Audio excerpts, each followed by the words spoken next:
On December night in 1993, over 30 rounds from an AK-47 turned that parking lot into a war zone in a matter of seconds. Their deaths weren't a planned execution. They were the tragic result of a hateful man's fatal mistake. Michael Bernard Bell. He thought he was settling the score for his brother's death, but in his blind thirst for revenge, he murdered two innocent strangers who had nothing to do with his pain. This is the story of a man whose humanity was beaten out of him long before he pulled the trigger. A story of a nightmare that began in an abusive reform school and ended with lethal injection 30 years later. But before we dive in, please drop a comment to tell me where you're watching this video from. Michael Bell grew up in the Moncrief neighborhood of North Jacksonville, a place he called the hardest part of the ghetto. But his path to the death chamber truly began in 1986, when he was just 15 years old. For the crime of stealing a car, the state sent him to the Arthur G. Dozier School for boys. It was supposed to be a place for reform. Instead, it was a house of horrors. Bell spent 4 months inside Lincoln Cottage, where he was forced into a world of survival of the fittest. Guard stage fights between boys and placed cash bets on who would win. If you didn't fight, you were abused. In a squat building known as the White House, Bell was beaten with a leather strap until he bled. Experts say these months of torture literally beat the humanity out of him. At 15, while his teenage brain was still developing, it was being rewired for constant danger. He learned that the world was a battlefield where you either strike first or die. 7 years later, in June 1993, that trauma met a deadly catalyst. Bell's younger brother, Lamar, was shot and killed by a man named Theodore Wright. The police ruled it self-defense, and Wright walked free. Bell, holding his dying brother in his arms, didn't see a legal ruling. He saw a debt that had to be paid in blood. He didn't call the police. He didn't wait for justice. He spent the next 5 months plotting a revenge that would eventually cost 5 lives, including his own.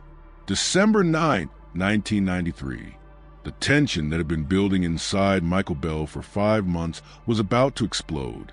Earlier that day, Bell's girlfriend had purchased an AK-47 assault rifle and 160 rounds of ammunition for him.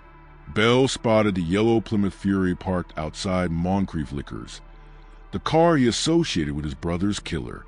He didn't stop to verify who was behind the wheel. He didn't care. In his mind, he wasn't just a man, he was a soldier in a private war. As Jimmy West, Tamecka Smith, and another woman walked out of the lounge and toward the car, Bell was waiting in the shadows, his face hidden by a ski mask. He approached the driver's side, pulled open the door, and opened fire at point-blank range. 12 bullets hit Jimmy West. 4 bullets hit Tamecka Smith. It was a cold, clinical execution. The third woman survived only by ducking behind the seats as glass shattered and metal screamed. But Bell wasn't finished. He turned his weapon on the crowd standing outside the lounge, spraying bullets into the air and toward a nearby home where children were sleeping. Panic erupted as people dove for cover. In those chaotic seconds, Bell believed he had finally achieved justice. He fled to his Aunt Paula's house. Fueled by a dark adrenaline, he told her, "Theodore got my brother and now I got his." But the victory he felt was a lie. Theodore Wright wasn't in that car. Because of his blind rage and the law of the jungle, he learned at Dozier 2 innocent people were dead, and a score that could never be settled had only grown bloodier. In September 1994, Michael Bell was finally arrested. But this wasn't just about one night in Jacksonville. As the investigation deepened, the dark reality of Bell's life emerged. He wasn't just a man seeking revenge. He was a repeat killer. While awaiting trial for West and Smith, Bell pleaded guilty to 3 other murders, including a mother and her 2-year-old son. Though he later tried to claim these confessions were coerced, the court saw a clear, violent pattern. Decades later, Bell's defense tried one last move to stop the execution. 2 witnesses, Henry Edwards and Charles Jones, signed documents saying they'd been pressured by a dirty cop, Detective William Bolina, to lie at the original trial. It seemed like a breakthrough. But when they were brought to court in 2025, they suddenly went silent. They refused to testify, trapped in a legal dead end. If they admitted they lied before, they faced perjury charges.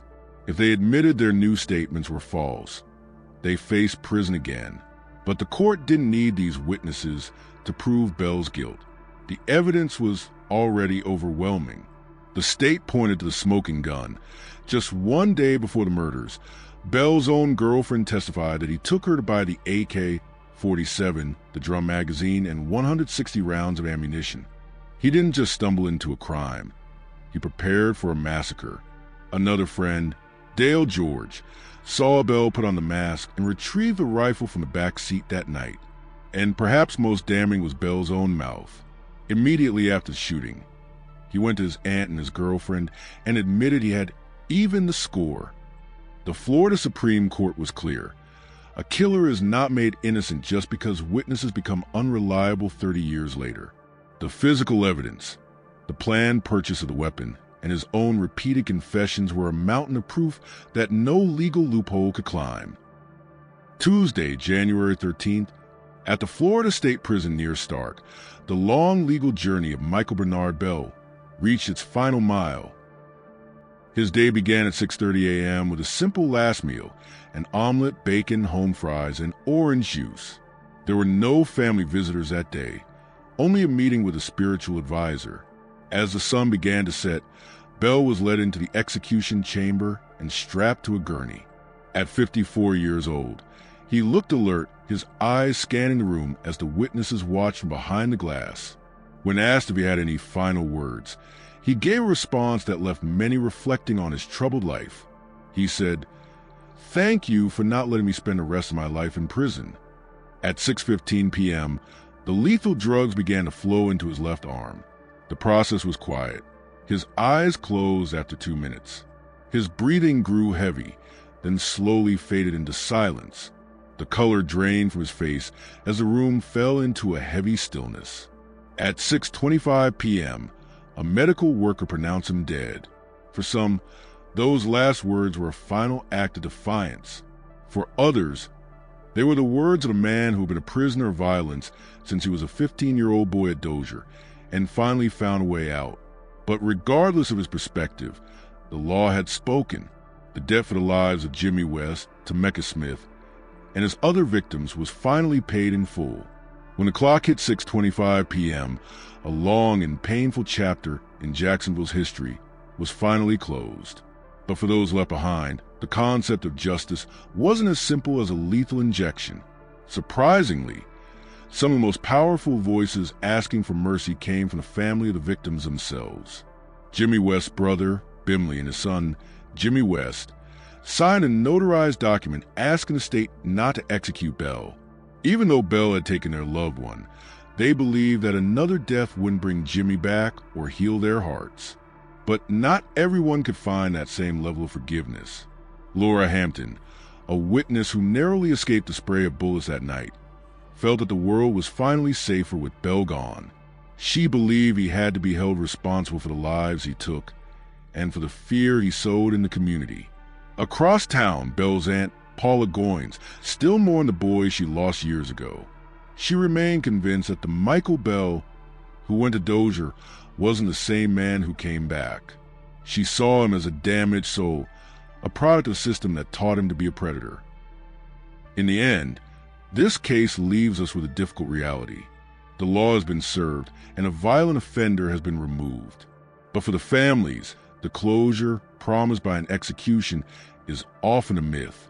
The grief remains, and the questions about how to stop the next Michael Bell before he is made still haunt the streets of North Jacksonville. The case of Michael Bernard Bell is a haunting reminder of how the cycle of violence truly works. He was a boy whose soul was shattered by an abusive system at Dozier, but he grew up to be a man who shattered the lives of families in Jacksonville. While we can acknowledge the trauma that made him, we cannot ignore the choices he made as a man. The law must stand firm, no matter how broken your past is. It is never an excuse to take the life of another. Justice was served at 6:25 p.m. on that Tuesday evening, but it leaves us with a heavy lesson. True justice isn't just about punishment at the end. It's about protecting the innocent and stopping the cycle before it begins. Michael Bell's long journey has ended, but the shadows of his victims and the halls of Dozier will not be forgotten. And that's all about Michael Bernard Bell case. I'd love to hear your perspective on this difficult case. Drop a comment below and let's start a conversation. If you found this deep dive meaningful, please hit the like button and subscribe to our channel so you don't miss our future stories. Your support helps us keep bringing these important cases to light. Thank you so much for watching, and we'll see you in the next video.